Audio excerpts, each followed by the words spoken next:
Tak hari raya lah kalau tak makan banyak kan? Makan banyak sampai tersadar kekenyangan. Jom kami nak kongsikan beberapa tips untuk kekal aktif di sepanjang raya ini.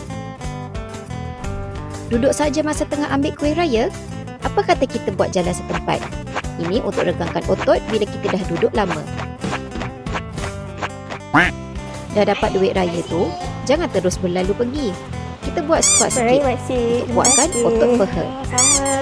Mak saya dah batin.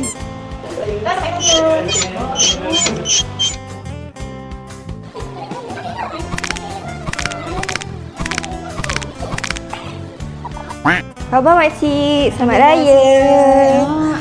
Lama tak jumpa je. Aku tengok kau ni. Dihujani dengan soalan cepu mas, kita pause dulu dan tarik nafas dalam-dalam.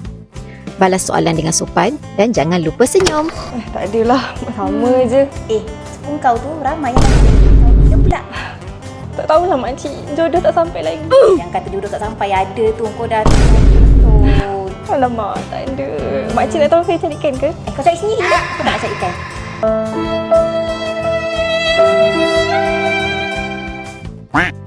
Rokok bukan juadah raya. Katakan tidak demi semua. Di hari raya ini, carilah peluang untuk sentiasa bergerak aktif. Makan berpada, raya lebih bermakna. Kami, tim Maxstop PKDBP ingin mengucapkan Selamat Hari Raya Aidilfitri. maaf zahir dan batin.